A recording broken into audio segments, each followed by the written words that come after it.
Boa tarde a todos. Em nome do Reverendo Reitor do Santuário de Fátima, Padre Carlos Cabecinhas, a todos dou as boas-vindas a esta segunda sessão do ciclo de encontros na Basílica deste ano pastoral, que nos convida a dar graças por viver em Deus. No encontro de hoje, escutaremos a palestra Jacinta Marto, uma entrega até ao fim, apresentada pela irmã Ana Luísa Castro, religiosa da Congregação Aliança de Santa Maria, médica e atual coordenadora do Posto de Socorros do Santuário de Fátima. Agradecemos desde já a sua disponibilidade em nos apresentar esta reflexão que escutaremos agora.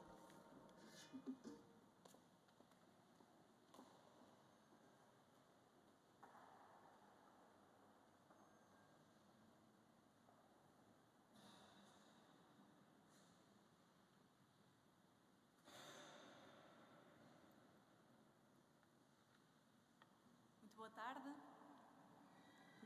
Se consegue ouvir.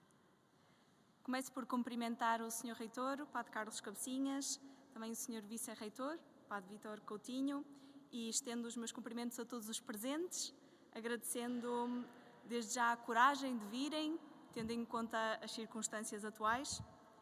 Espero que o risco de ficarem mais encantados com Santa Jacinta, mais tocados por ela, seja significativamente maior do que o risco de qualquer outra coisa.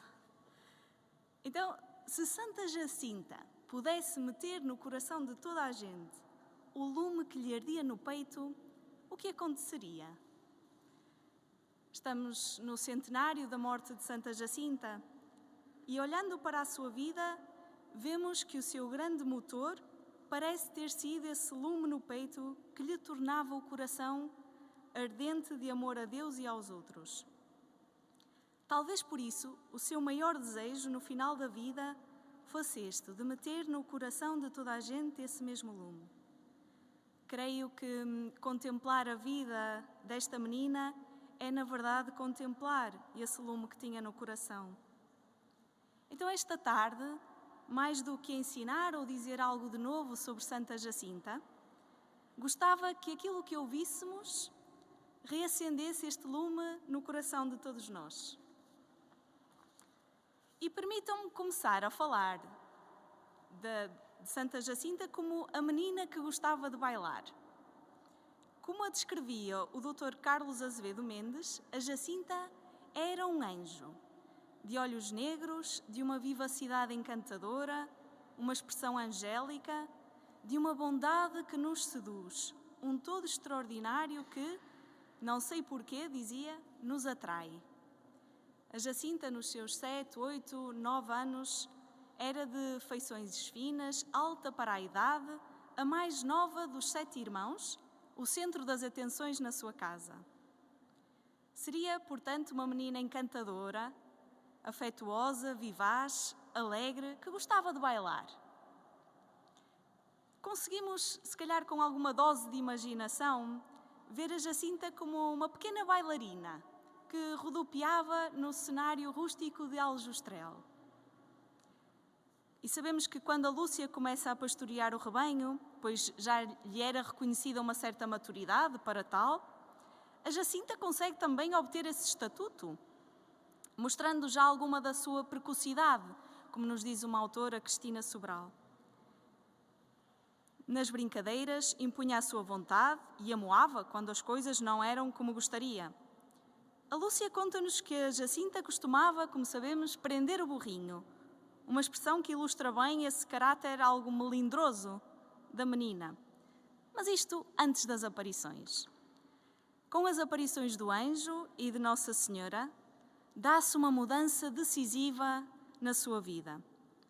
E diz-nos o teólogo Franco Manzi, desde as primeiras visões, Jacinta deu um assinalável salto de qualidade a nível espiritual. Deixou de ser ela o centro das atenções. Essa atitude tinha ficado para trás. Sendo tão nova, foi capaz de dar esse tal salto espiritual, que a fez sair de si completamente, para se centrar em Deus e na sua vontade. E fica-nos a pergunta, como é possível que tenha dado tão grande salto espiritual? Um outro teólogo, Stefano Perego, afirmava que a alta qualidade da sua vida cristã permaneceu fruto de uma livre adesão à vontade de Deus. Um Deus que, como diz, não se lhes impôs, mas propôs-se.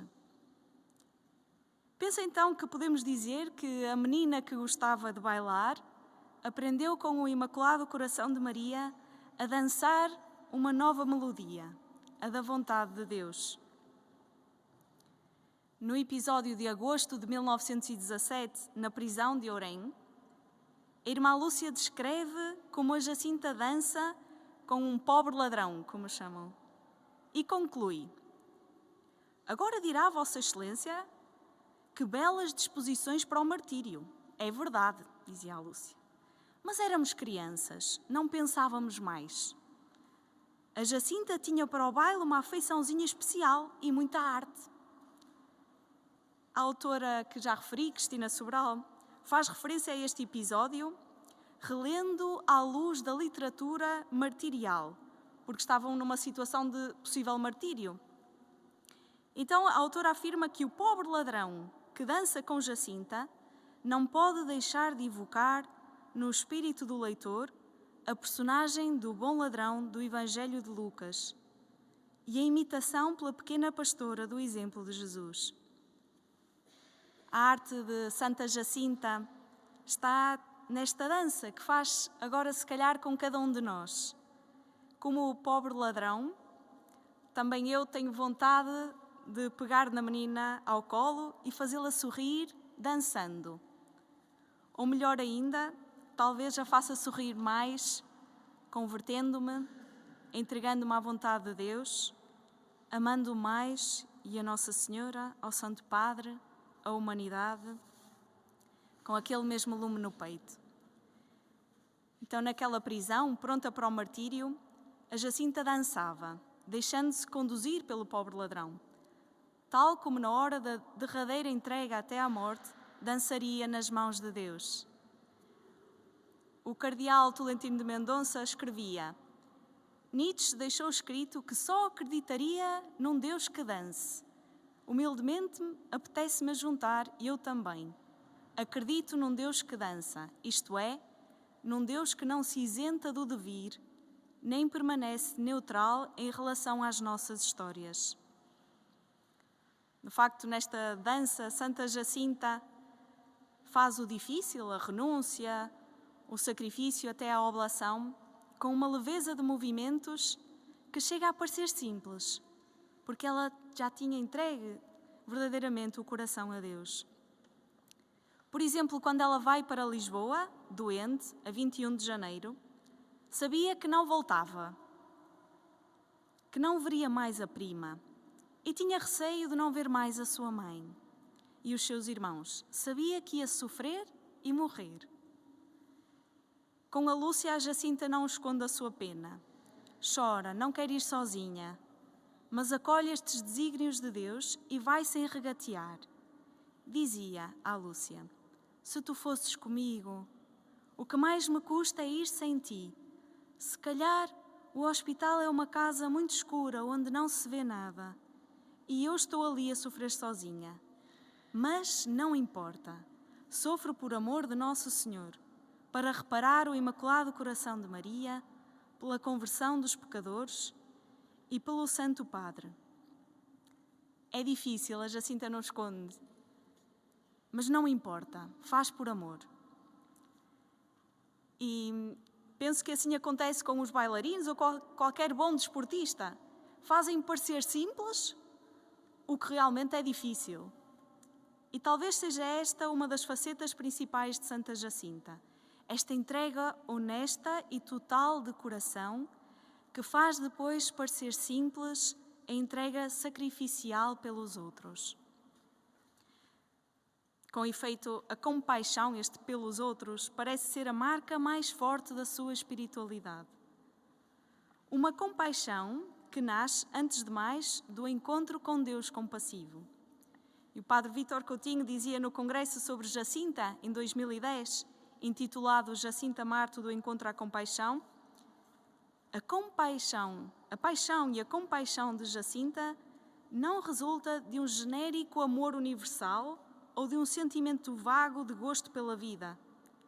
Também não se deve simplesmente a uma delicada sensibilidade perante a tragédia ou qualquer forma de altruísmo. Não é meramente o contacto com a maldade e a dor que provoca nela essa compaixão. É, antes de mais, o encontro com o amor de Deus, mediado pela ternura de Maria, que suscita nela uma paixão por tudo aquilo que tem origem em Deus ou o pode afetar. Portanto, a compaixão da Jacinta não é algo superficial ou passageiro, mas é profunda, está enraizada em Deus. É uma compaixão à prova de tudo, que parte dessa força interior que a vida com Deus lhe dava. Existem vários episódios em que vemos a compaixão da Jacinta, mas há um que penso que ilustra bem esta força ou este poder da sua compaixão, que é a imagem da Jacinta, uma pequena menina, a ouvir as súplicas de um soldado que tinha sido convocado para a guerra e iria deixar a sua esposa doente. Este parece-me um dos maiores paradoxos desta época. Este contraste entre os dois tipos de fragilidade, a exterior ou física e a interior ou espiritual. A Jacinta, exteriormente, era muito frágil, mas tinha uma fortaleza interior que permitiria-lhe viver 14 meses de sofrimento, desde o início da doença até ao final, até à morte, em permanente entrega pelos outros. Eu penso que, por vezes, damos ou corremos o risco de dar mais importância à força exterior que aquele soldado ali representava. Ou então, darmos mais importância à saúde, ao bem-estar, ao poder, quando, na verdade, podermos ter tudo isso e sermos interiormente extremamente frágeis, vulneráveis, dependentes do afeto dos outros. Ou podemos viver escravos de tantas coisas, centrados em nós mesmos, à procura de gratificações, ou mesmo destruídos pelas dificuldades da vida. Enfim, todos temos feridas que nos acompanham, feridas que por vezes carregamos como mochilas pesadas sobre os ombros e nos podem tornar mais frágeis, mais lentos no caminho, ainda que por fora tentemos manter a aparência de força. É de facto preciso reconhecermos a nossa fragilidade, a nossa absoluta dependência de Deus e da sua graça, e colocarmos tudo isso diante de Deus. Pois, como dizia Etty Lessum, não são tanto os acontecimentos exteriores, mas o modo como uma pessoa lida com os acontecimentos da vida é o que determina o seu destino, é o modo como lidamos com os acontecimentos. Nas representações que se têm feito de Santa Jacinta, em várias delas, um dos traços mais marcantes é o olhar, como que a dizer-nos para não ficarmos parados espiritualmente e humanamente, ou paralisados pelas dificuldades, mas antes nos movermos para que também nós nos consigamos compadecer precisamente a partir das nossas feridas. Como diz Isaías, Jesus salva-nos a partir das nossas feridas, não é? Pelas suas chagas fomos curados. Por isso, será também pelas nossas feridas entregues por amor que podemos ir atualizando a salvação na história. A Jacinta olha com ternura para as nossas feridas, sofre com cada um de nós e, simultaneamente, pelo seu testemunho, ensina-nos essa fortaleza interior que está ao nosso alcance.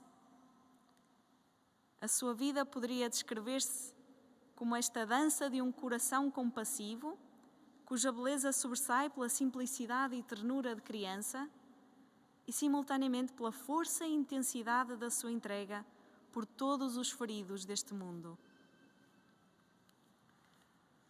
A Jacinta, com 9 anos, está já muito fragilizada pela doença.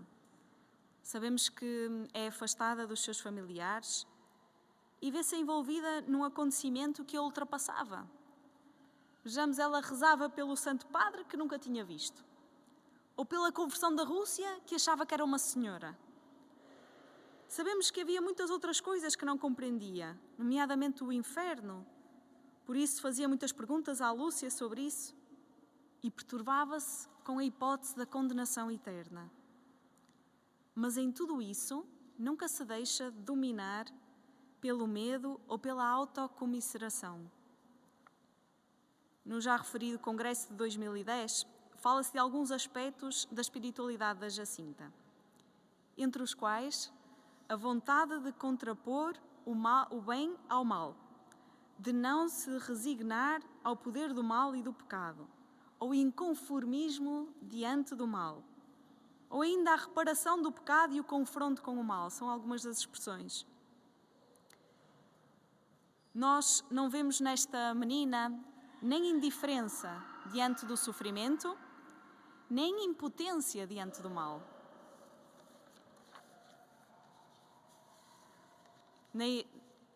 Na imagem feita para a canonização, a artista pintou a Jacinta a olhar de frente para o observador, em atitude de interpelação, de terço na mão, sem medo de enfrentar o que quer que fosse. A Jacinta sabe o que pode vencer o mal, sabe quais são as forças renovadoras do mundo, as coisas escondidas de que fala Bento XVI, a conversão, a oração, a penitência. Então a Santa Jacinta olha de frente para o mistério do mal e do sofrimento, com aquela coragem inabalável dos que vivem enraizados em Deus. E este desejo de enfrentar o mal e o sofrimento, penso que podemos dizer que inclui esta disposição para o martírio e também o desejo de totalidade e o sentido de responsabilidade. São muitas as referências ao seu desejo de totalidade. Na prisão contra a Lúcia, disse à Jacinta que escolhesse qual a intenção porque queria oferecer. E dizia Jacinta: eu ofereço por todas porque gosto muito de todas. E sublinha então este todas. Noutra ocasião diz à prima o que vai fazer no céu. Vou amar muito a Jesus, o Imaculado Coração de Maria, vou pedir muito por ti, pelos pecadores, pelo Santo Padre, pelos meus pais e irmãos, e depois acrescenta: e por todas essas pessoas que me têm pedido para pedir por elas. E por várias vezes vemos a Jacinta recomendar à Lúcia que diga a toda a gente, toda a gente, quer fosse sobre a possibilidade do inferno para que não façam mais pecados, quer fosse para dizer que Deus nos concede as graças por meio do coração imaculado de Maria. Ou ainda quando falam do céu e a Jacinta refere que queria que toda aquela gente fosse para lá também. E nós poderíamos ver neste desejo de totalidade alguma ingenuidade da menina, sonhadora, apaixonada por Deus. Mas a verdade é que na sua meninez, a Jacinta já compreende bem a responsabilidade do que assumira.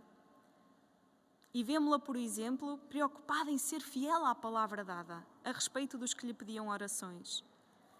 A senhora Dona Amélia de Sandi Castro conta que, tendo ido visitá-la à casa onde esteve, junto da Estrela, quando já estava doente em Lisboa, lhe pediu que rezasse pela sua saúde. Sendo que, diz a senhora, não conseguiu obter da pequenina esse compromisso, com receio de se esquecer e não querer dessa forma faltar à sua palavra. Só depois de repetidas vezes ter rezado por essa intenção é que disse que o fizera. A que ponto chega a delicadeza de consciência da Jacinta e o seu sentido de responsabilidade? Reza. Não diz genericamente, vou rezar. Reza e depois diz, sim, rezei, sim, vou continuar a rezar. E penso que isto para nós também pode ser uma grande lição. Esta vida que nos foi dada a viver e a nossa vocação, isto é, isto que somos chamados a ser com Deus, são assuntos de grande responsabilidade. A Jacinta mostra-nos que a partir do momento em que dizemos que sim a algo que Deus nos pede ou nos inspira, então passamos a participar cada vez mais na história da salvação. E tudo aquilo que fazemos de bem ou de mal já não é indiferente nessa história.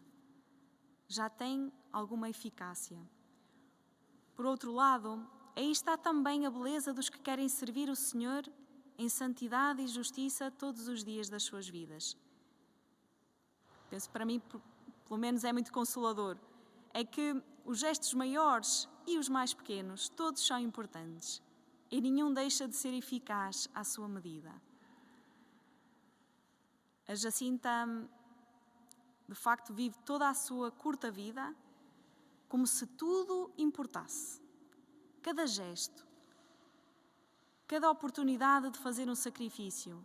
E sabemos que a Lúcia nos dizia que ela era insaciável na prática dos sacrifícios. Cada terço rezado, cada compromisso assumido, até à última ferida. Ela aprendera talvez com o anjo que lhes tinha dito para oferecerem sacrifícios de tudo o que puderes. E seguramente aprendeu com a Senhora do Coração Imaculado, que ela tanto amava e tanto admirava. Aquela senhora tão linda. Achei muito bonito quando percebi que esta pequena bailarina de Fátima dissera que depois da morte queria ser amortalhada de branco e azul como Nossa Senhora. E assim foi. Depois de ter partido para o céu no dia 20 de fevereiro de 2020, pelas 22h30, com a maior tranquilidade e sem ter comungado, que a Jacinta foi vestida com um vestido de primeira comunhão e com uma fita de seda azul, como Nossa Senhora. Sinal talvez da comunhão plena com Deus, que tanto desejara e que agora começava a viver em espírito. Interessante vermos que ela não comungou, mas depois foi vestida com um vestido de primeira comunhão. Poder-se-á aplicar a ela o que dizia o profeta: o Senhor teu Deus está no meio de ti, como poderoso Salvador. Ele exulta de alegria por tua causa. Pelo seu amor te renovará. Ele dança e grita de alegria por tua causa. Agora é o próprio Deus que dança, de alegria pela sua Jacinta, tal como quer dançar por cada um de nós. Como diz o Papa Francisco, precisamos confiar na recordação de Deus. A sua memória não é um disco rígido que grava e armazena todos os nossos dados. A sua memória é um coração terno e rico de compaixão, que se alegra em eliminar definitivamente todos os nossos vestígios de mal. Então aquele lume que enchia o peito da menina de Fátima, na verdade, e deixem-me dizer assim, já foi aceso no peito de cada homem e mulher que foram batizados no Espírito. Sabemos, portanto, que somos imensamente amados por Deus. Somos valiosos para Ele, como dizia o Papa nesta exortação Cristo Vive. O Papa dizia isto aos jovens, mas também a cada um de nós, os menos jovens. Mas é preciso que aquele lume, este lume que temos desde o batismo, é preciso que chegue a inflamar a nossa vida, a entrega a Deus e aos outros por amor, desencadeando uma decisiva revolução ao jeito de Santa Jacinta. Então penso que se Santa Jacinta pudesse colocar no nosso coração esse lume no peito, o que aconteceria seria esta tal revolução interior, esta transformação da nossa vida para sermos cada vez mais parecidos com Jesus ao jeito de Jacinta. Obrigada pela vossa atenção e continuamos aqui.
Continuamos este nosso encontro com um recital que nos é apresentado pelo grupo Coro Autêntico, sob a direção de Gonçalo Lourenço, e que nos apresentará um programa centrado na figura de Virgem Maria. Escutemos.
estaba sin sentido.